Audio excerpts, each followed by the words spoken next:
Bismillahirrahmanirrahim. Alhamdulillahirabbil alamin wassalatu wassalamu ala asyrafil anbiya'i wal mursalin sayyidina Muhammadin wa ala alihi wa sahbihi ajmain. Ilahi anta maqsudi wa ridhaka matlubi a'tini mahabbataka wa ma'rifatak. Rabbi shrah li sadri wa yassir li amri wahlul 'uqdatam min lisani yafqahu qawli. Assalamualaikum warahmatullahi wabarakatuh. Selamat datang kembali ke program Bicara Muslimah musim yang kedua yang bertemakan wanita dambaan syurga. Untuk episod yang ketiga ini, insyaAllah tajuk perbincangan kita bertemakan wanita ummah terpelihara. Betul ya Ustazah? Assalamualaikum Ustazah. Lupa nak cakap Assalamualaikum. Bersama saya di sini teman seperjuangan Ustazah Syikin dan Ustazah Aziza. Okey, Ustazah semua dah ready ke untuk perbincangan kita pada hari ini? InsyaAllah. Bismillah. Kita go je. Kita go je. Maka saya pun gohkanlah terusnya. Suka hati saya cakap macam ini. Tapi tak apa. Kita mulakan dulu dengan perbincangan ataupun perkongsian kita hari ini dengan surah An-Nisa ayat 34. Bismillahirrahmanirrahim. Ar-rijalu qawwamuna 'alan nisa'i bima faddalallahu ba'dahum 'ala ba'din wa bima anfaqu min amwalihim. Fas-salihatu qanitatun hafizatun lil ghaibi bima hafizallah. Wallati takhafuna nushuzahunna fa'idhuhunna wahjuruhunna fil madaji'i wadribuhun fa in ata'nakum fala tabghu 'alaihinna sabila innallaha kana 'aliyan kabira. Yang bermaksud kaum lelaki itu adalah pemimpin dan pengawal yang bertanggungjawab terhadap kaum perempuan. Oleh kerana Allah telah melebihkan orang-orang lelaki dengan beberapa keistimewaan atas orang perempuan, dan juga kerana orang-orang lelaki telah membelanjakan ataupun memberikan nafkah sebahagian dari harta mereka, maka perempuan-perempuan yang saleh itu ialah taat kepada Allah dan suaminya, dan yang memelihara kehormatan dirinya dan apa jua yang wajib dipelihara ketika suami tidak hadir bersama, dengan pemeliharaan Allah dan pertolongannya. Dan perempuan yang kamu bimbang melakukan perbuatan derhaka ataupun nusyus, hendaklah kamu menasihati mereka, dan jika mereka berdegil, pulaukanlah mereka di tempat tidur. Dan kalau juga mereka masih degil, pukullah mereka dengan pukulan ringan yang bertujuan mengajarnya. Kemudian jika mereka taat kepada kamu, maka janganlah kamu mencari-cari jalan untuk menyusahkan mereka. Sesungguhnya Allah maha tinggi lagi maha besar. Okey, Masya Allah. Untuk episod kali ini Ustazah, bersesuaian dengan ayat yang disampaikan di sini. Sebelum kita huraikan kita punya topik hari ini, kita buat debrief lah ataupun recap tentang episod yang minggu-minggu lepas, di mana kita telah bincangkan keistimewaan kejadian wanita itu sendiri, di mana Allah telah menaikkan darjat ataupun martabat wanita setelah Islam datang. Setelah tu kita telah kongsikan juga tentang bagaimana apakah amalan-amalan wanita solihah pada masa yang apakah amalan wanita solihah hingga mereka boleh ditempatkan dalam syurga, dan juga apakah amalan-amalan yang patut kita jauhi supaya kita tidak masuk pada neraka. So untuk kali ini saya teruslah kepada Ustazah Azizah, bersesuaian dengan ayat yang tadi kita bacakan. Ustazah, boleh tak Ustazah Azizah memberikan kupasan ataupun penjelasan apakah penjelasan Al-Quran tentang peranan wanita dalam Islam, apa peranannya? Okey, saya cuba Ustazah. Bismillahirrahmanirrahim. Rabbi shrah li sadri wa yassir li amri wahlul 'uqdatam min lisani yafqahu qawli. Okey, menjawab soalan Ustazah Latifah, dalam Al-Quran ni kan Allah banyak menjelaskan mengenai peranan wanita sendiri daripada zaman sebelum zaman Rasulullah sehinggalah pada zaman Rasulullah. Jadi pertama sekali kita tengok apa yang dijelaskan dalam Al-Quran pada zaman sebelum Rasulullah. First of all, kita tahulah, kita pun dah bincangkan tentang kejadian penciptaan Hawa, di mana Hawa ini dijadikan sebagai seorang isteri untuk menemani Nabi Adam alaihi salam. Selain daripada seorang peneman, ada juga kisah yang diceritakan di dalam surah An-Naml, di mana Al-Quran menceritakan tentang perihal ketokohan dan kepimpinan yang adil, yang adili ataupun diketuai oleh seorang perempuan yang digelarkan Ratu Balqis. Di mana kat situ kita tengok peranan wanita ni, dia dah ada peneman, lepas tu dia sebagai seorang pemimpin yang adil. Ada juga lagi yang Al-Quran menceritakan di dalam surah Al-Qasas tentang peranan isteri siapa ni nama dia, Allahu Akbar, Nabi Musa alaihi salam, Asia. Apa peranan dia kat sini? Kalau kita tengok, kalau kita baca balik cerita mengenai Asian ni, sebenarnya dia adalah sebagai seorang penghalang. Penghalang apa? Penghalang suaminya daripada membunuh Nabi Musa alaihi salam, di mana nanti satu ketika Nabi Musa tu akan jadi seorang nabi lah. Jadi dia adalah diutuskan untuk menghalang daripada sesuatu untuk terjadi. Dan contoh yang terakhir yang diceritakan di dalam Al-Quran tentang peranan wanita ni disebutkan dalam surah yang sama, iaitu surah Al-Qasas. Ada dua wanita ni, mereka peranan mereka adalah sebagai seorang penasihat serta pengusul kepada ayah mereka agar memberi pekerjaan kepada Nabi Musa alaihi salam. Dia panjanglah cerita dia, tapi all this kita boleh dapat di dalam Al-Quran sendiri, di mana Al-Quran dia ceritakan peranan seorang wanita ni sebagai peneman, pada mulanya sebagai peneman, sebagai seorang pemimpin, sebagai seorang penghalang daripada sesuatu untuk terjadi, daripada sebagai pengusul ataupun sebagai seseorang yang mendatangkan rezeki. Sumber rezeki itu dijalankan melalui wanita sendiri. Jadi kalau kita tengok pada zaman dahulu ni, peranan wanita ni dia quite straightforward macam pemimpin, pendamping. And kalau kita tengok balik pada zaman Rasulullah, dia dah start berat sikit, kerana kita tengok contoh ibu Rasulullah sendiri, Aminah. Dia adalah seorang pengasuh yang baik, kirakan walaupun dia tak ada seorang isteri, dia tak ada seorang suami bersamanya pun, dia tetap menjalani kehidupan, melahirkan Rasulullah dengan kuatnya lah. Jadi kat sini dah masuk peranan sebagai seorang pengasuh, seorang pendidik. Kalau kita tengok contoh selain Aminah, seperti Ummu Aiman ataupun Halimatus Sa'diyah, di mana mereka adalah orang-orang hebat yang terkenal di daerah kampung sana untuk menyusukan bayi. Jadi macam dah ada peranan sebagai ibu susuan, walaupun bukan anak kita, kita ada ada ibu susuan juga. Jadi peranan ni dah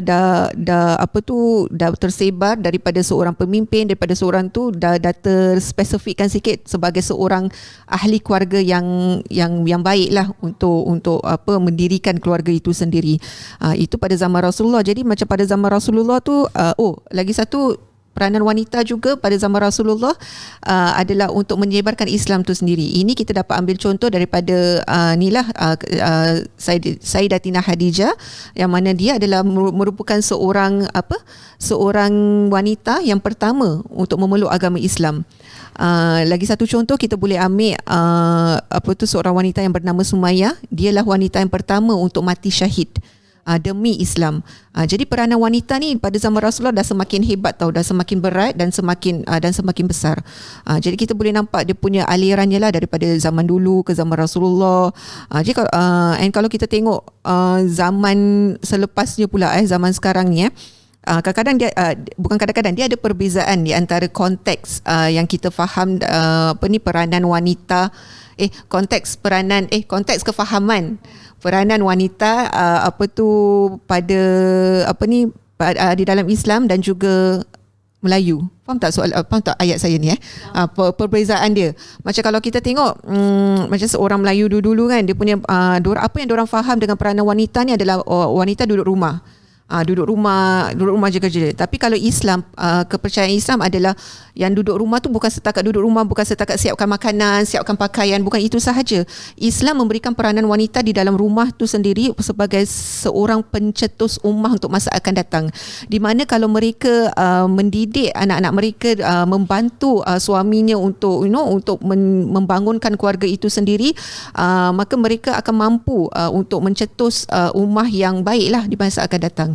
Jadi itulah contoh-contoh yang saya dapat kongsikan. Kalau kita tengok, dua-dua penting peranan wanita ni lah, daripada segi pemimpin, daripada segi pengasuhan, dan semuanya penting lah peranan wanita ni. Itu yang saya dapat. Terima kasih Ustazah. Saya rasa macam jelas bila Ustazah terangkan, especially bila Ustazah dah tampilkan contoh-contoh mengenai, saya suka sekali pasal Asia. Dia macam dalam konteks yang kita faham, usually wanita adalah sebagai pemimpin dan peneman. So bila kat sini Ustazah terangkan tentang Asia, Ustazah kata mereka adalah sebagai macam penghalang supaya yang suaminya tu, kita mafhumkan suami dia siapa kan, supaya dia tidak melakukan lagi jenayah. Tapi kita tahu Fir'aun suami dia. Kita tahulah saja je konon.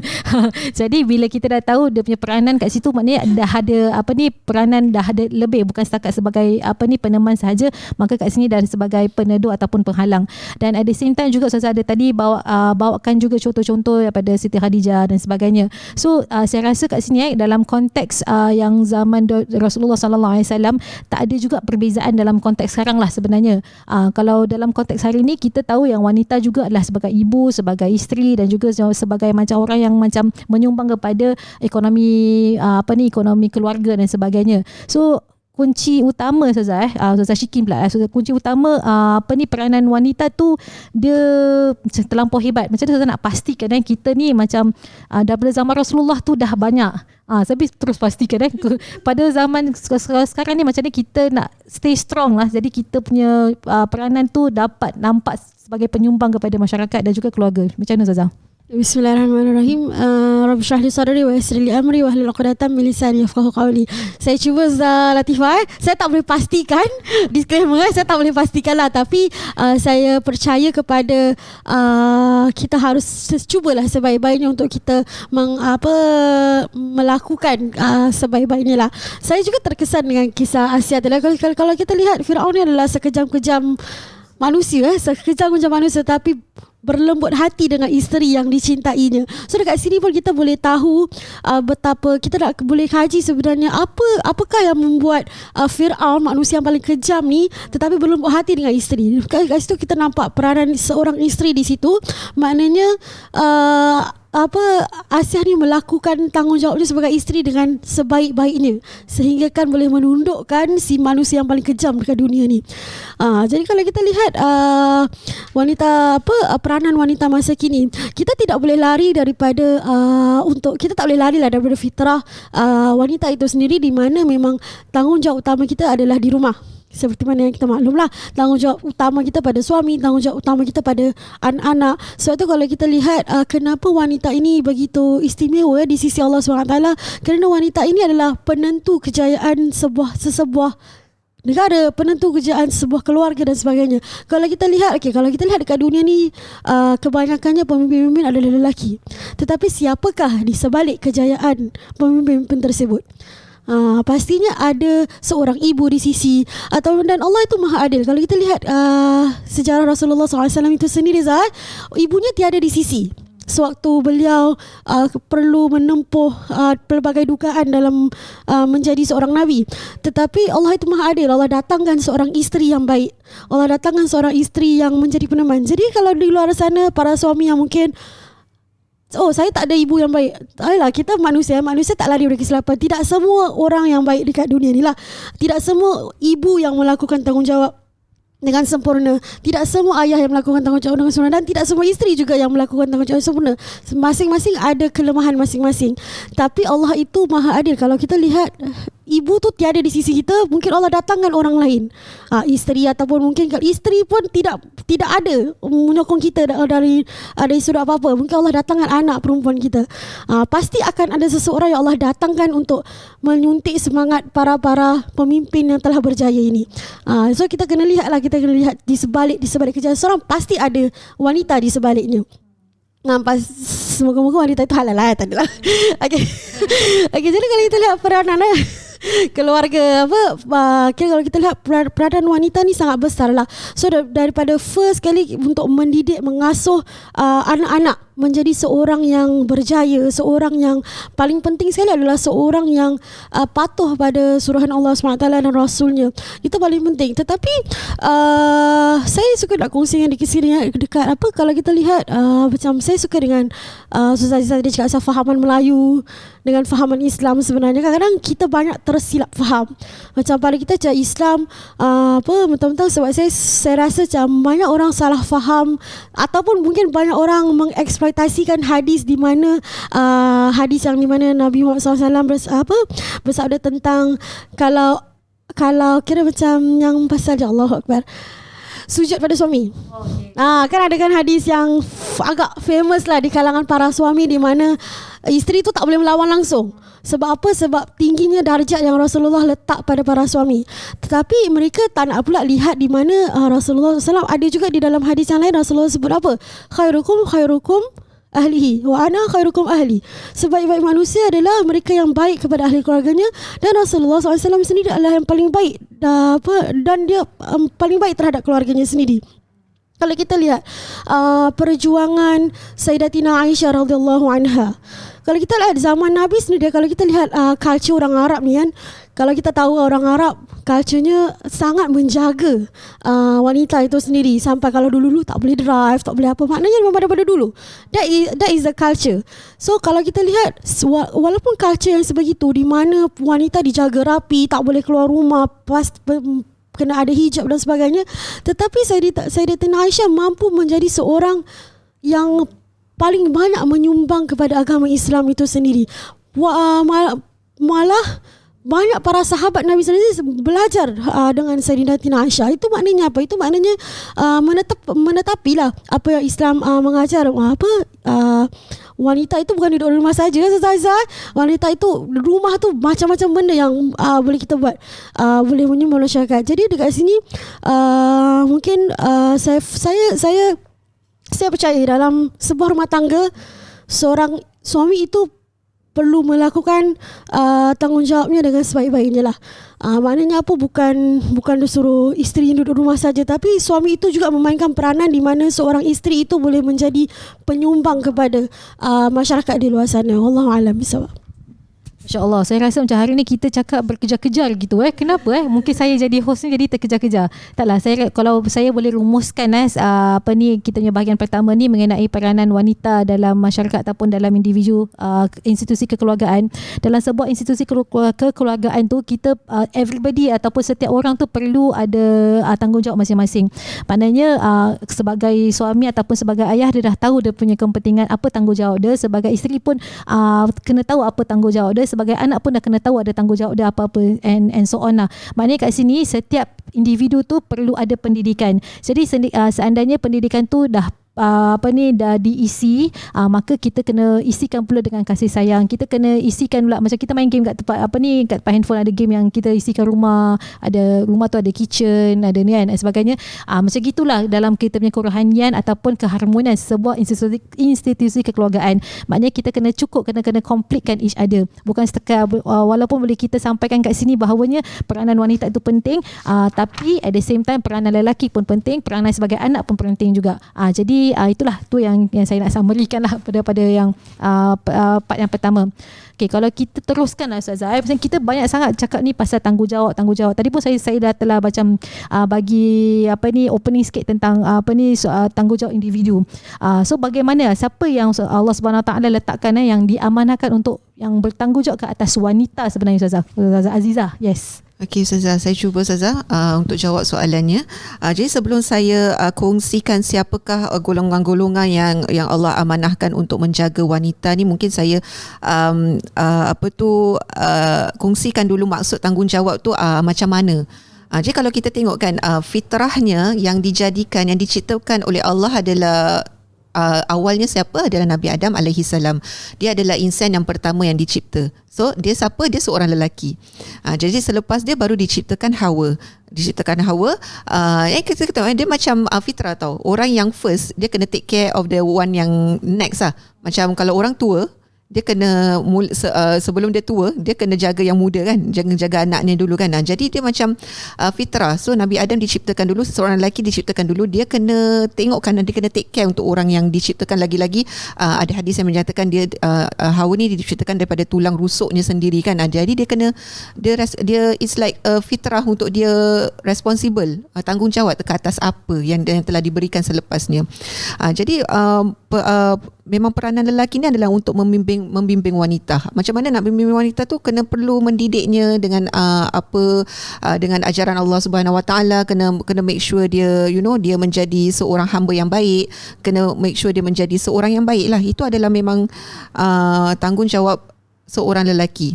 Tapi apakah ia bermakna seandainya seorang lelaki, seorang wanita tu kan ditanggungjawabkan oleh lelaki kan? Adakah bermakna wanita tu terlepas dari segala dosa? Itu yang kita kena nak jagalah. Sebenarnya bukan begitu. Maksudnya seorang lelaki tu memang diamanahkan untuk menjaga wanita, tapi yang wanita ni pula diamanahkan seandainya apa yang diberikan oleh lelaki itu adalah baik, kita diamanahkan untuk mengikutinya. Jadi untuk mendidik ni sebagai kita ni semua pendidik kan, kita dah tahu kan nak mendidik seseorang dia lagi-lagi wanita, siapa lagi nak mendidik, baik lelaki ke baik perempuan, untuk mendidik ni dia bukan untuk kita cakap sekali. Kalau kita nak belajar pun bukan sekali apa terus kita dapat kan. Kita nak kena mengistiqamahkan dia, mengkonsistenkan dia. Jadi pendidikan suami kepada isteri ni pun bukan bermakna macam I want you, saya nak awak jadi wanita yang seperti gini, saya nak awak jadi wanita yang lemah lembut, yang baik, yang taat pada Allah, macam itu. Awak kalau tak buat, itu adalah dosa awak, bukan dosa saya, pasal saya dah cakap dengan awak. Dia bukan macam gitu. Asuhan kepada seorang wanita ni dia memerlukan tingkatan yang baik. Jadi kalau kita asuh mereka dengan arif, maka dia akan terpelihara lah. Macam kita punya tajuk kita sehari ni? Tajuk kita hari ini adalah wanita ummah terpelihara. Jadi itulah maksud tanggungjawabnya kat sini. Jadi siapa yang Allah amanahkan untuk menjaga wanita ni, bukan jaga macam jaga pegang, jaga kau tak boleh lari tau, bukan. Maksud jaga wanita ni adalah menjaga maruahnya. Jadi semoga dia ni terpelihara. Jadi wanita ni kan dijadikan memang lain kan, dia dengan sensitifnya, dengan dengan fitrahnya memang berlainan. Jadi kita kena jagalah mereka. Jadi golongan yang pertama adalah ayah. Kalau kita tengok kan dulu pada zaman jahiliah ni wanita punya darjat kan macam di bawah kan, di mana mereka tak suka anak wanita. Kalau dapat anak perempuan mereka tanam, jadi mereka tak suka. Diorang suka anak lelaki je. Kenapa? Pasal anak lelaki ni dapat mewarisi mereka. Jadi apabila turunnya Al-Quran, dia bayangkan kalau kita golongan tu macam saya, pada seorang ayah ni, alamak, wanita aku nak kena jaga. Jadi dia sebenarnya adalah satu tanggungjawab yang berat kepada ayah, di mana mereka perlu mendidik anak-anak mereka untuk menjadi anak yang baik, anak yang Allah kehendakilah. Maksudnya yang Allah redai maksudnya. Jadi tu saya suka nak sharekan satu hadis ni. Dia tentang pasal ayah ni, kita share sikit lah, masukkan sikit pasal pengorbanan ayah ni lah. Di mana kat satu hadis ni dia ceritakan yang mana ayah ni dia cuma ada makanan bekalan untuk keluarga, untuk dia ada 2 kurma sahaja. Tapi bila dia nak makan tu anak dia minta. Jadi macam dia dalam keadaan kelaparan gitu, tapi dia tetap berikan kepada anaknya. Jadi bila dia menceritakan kisah ini kepada Rasulullah SAW, apa Rasulullah SAW cakap? Sesiapa yang diuji dengan anak-anak perempuan mereka, kemudian dia mampu berbuat baik kepada mereka, maka anak-anak perempuan tersebut akan menjadi penghalang daripada siksaan api neraka buat mereka. Jadi memang nak mendidik ni memanglah bukan perkara yang mudah untuk seorang ayah lah. Tapi ganjarannya pun amat hebat. Pasal anak perempuan ni kalau dijaga dengan betul, dia dapat menghalang ayah mereka daripada masuk ke api neraka. Itu adalah golongan pertama. Golongan kedua siapa? Seperti mana yang kita ketahui adalah seorang suami. So seorang suami ni kan, dia kan sebelum dia pastikan dirinya untuk masuk syurga, dia kena make sure semua ahli-ahli keluarga ni masuk syurga, baru dapat masuk syurga. Pasal kadang-kadang yang apa yang di bawah tanggungannya kan, baik isteri ataupun anak, dia boleh menjadi sebab untuk dia masuk syurga ataupun sebab untuk dia masuk neraka. Jadi tanggungan wanita tu boleh kita nampak daripada sini di atas suami juga. Dan seandainya dia tak ada suami, dia tak ada ayah, siapakah golongan yang bertanggungjawab untuk menjaga mereka? Adalah adik ataupun abang lelaki, adik-beradik lelaki lah.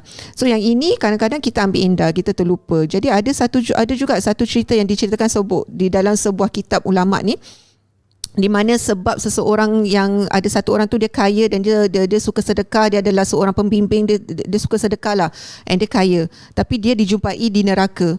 Dan bila dia cerita panjang, tapi saya pendekkan lah kan, of course kan.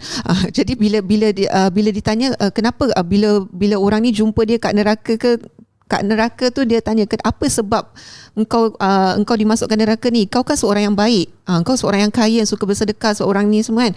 Tapi apa jawapannya? Sebenarnya aku ada satu saudara perempuan yang mana aku lupakan dia. Aku tak hiraukan dia. Aku biarkan dia miskin, aku biarkan dia tak makan, aku tak kasih hartanya. Macam harta, kalau ada harta warisan, harta faraid, aku tak berikan kepadanya, aku ambil. Jadi disebabkan itulah dia dimasukkan neraka. Na'udzubillah minaz zalik. Jadi golongan yang keempat pula adalah anak lelaki. Anak lelaki ni dia bertanggungjawab lah untuk memberikan nafkah, menjaga kesihatan, dan dia juga bertanggungjawab untuk membimbing seorang ibunya ke jalan yang baik lah. Dan apa tu yang terakhir sekali, seandainya kita seseorang ni kan, kita tertanya juga bagaimana pula seseorang ni kalau dia tak ada ayah, kalau dia tak ada suami, kalau dia tak ada adik lelaki, dia memang lonely. Dia memang alone lah in this world, memang tak ada. Dia adalah sebenarnya tugasan bukan tanggungjawab lelaki ni untuk tanggungjawab kita ni adalah bersama tau. Jadi macam at the end of the day, semua lelaki ni bertanggungjawab untuk menjaga maruah wanita. At the same time, bukanlah bermakna kita ni tak perlu jaga maruah kita seandainya tak ada lelaki yang nak membimbing kita. Bukan. Lelaki ni bertanggungjawab untuk memastikan, tapi segala usaha ni datangnya awalnya pada pada wanita itu sendiri. So itulah wanita-wanita ni sebenarnya kalau dia dijaga dengan baik, ikut arahan Allah ni semua, insya-Allah dia akan menjadi ummah yang terpelihara, insya-Allah. Amin. Terima kasih Ustazah. Saya terasa macam dihargai pula sekarang bila Ustazah ceritakan yang ini semua tentang peranan seorang lelaki dalam satu keluarga tu adalah amat penting untuk menjaga maruah wanita. At the same time, Ustazah pun tadi ada bincangkan juga wanita tu perlu menjaga maruah sendiri. Seandainya tidak ada sesiapa di sekeliling. Tu saya rasa macam satu point yang paling baik lah yang Ustazah share. Untuk kita untuk soalan seterusnya lah, ni soalan terakhir daripada untuk Ustazah Shikin. Ustazah, tadi kita dah cakap pasal tanggungjawab orang sekeliling dan sebagainya. So seandainya apakah impak pada masyarakat kalau keluarga tu seandainya tanggungjawab yang Allah berikan kepada satu keluarga tu tak dijaga ataupun diambil sambil lewa je, macam orang tak heran lah tentang tanggungjawab ni, macam mana? Auzubillah min zalik. So kalau kita lihat dalam konteks hari ini, peranan wanita ni cukup hebat lah. Seperti yang dibincangkan, mereka lah ibu, mereka lah isteri, mereka jugalah penyumbang kejayaan negara, mereka jugalah pemangkin serta pencetus generasi cemerlang pada masa akan datang. So tanggungjawab mereka ni banyak. So tanggungjawab mereka bukan hanya menjaga hal ehwal di rumah sahaja, tetapi juga dalam mendidik, mengasuh dan membimbing ahli keluarganya untuk menjadi seorang yang berguna kepada masyarakat. Jadi kalau kita lihat seperti mana kita tengok peranan wanita ni masa kini terlampau berat terlampau berat. Jadi kalau kita, tapi yang paling penting sekali pada saya, sekiranya kita adalah wanita yang telah berumah tangga. So kalau memang kita adalah wanita yang ada suami, yang ada anak, paling penting sekali sebelum kita nak melangkah keluar untuk menjadi penyumbang kepada masyarakat di luar sana, pada saya paling penting adalah redha seorang suami. Kerana apa? Dengan redha, because kita kena faham, kita kena terima hakikat lah di mana kita ni di bawah tanggungan suami kan. Jadi kalau suami tak redha, di situlah permulaan akan berlaku kucar kacirnya rumah tangga tersebut, dan di mana akhirnya akan mengakibatkan pendidikan si anak tersebut, dan akhirnya akan, bila anak ini membesar, dia akan menjadi penyumbang kepada masyarakat yang tidak seimbang.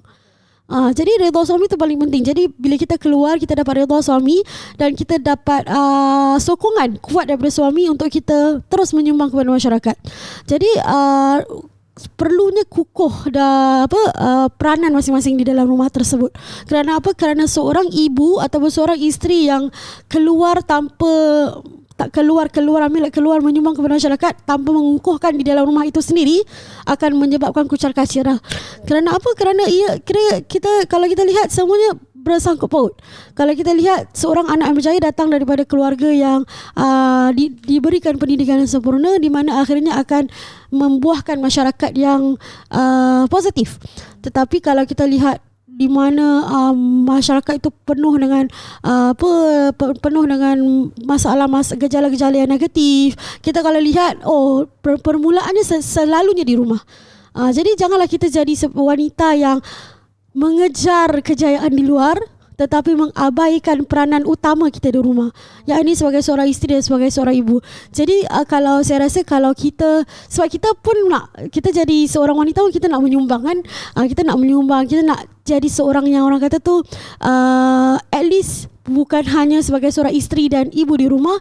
Bukanlah isteri dengan ibu tak menyumbang, tapi kita nak lebih kan.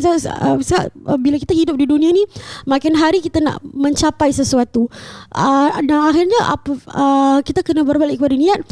Kita nak mencapai sesuatu tu untuk apa sebenarnya? Untuk mendapatkan keridhaan Allah Subhanahu Wa Taala, untuk mengumpul saham-saham kita di akhirat. Jadi kita perlu itulah saya rasa perlu kukuhkan di rumah dahulu sebelum kita keluar.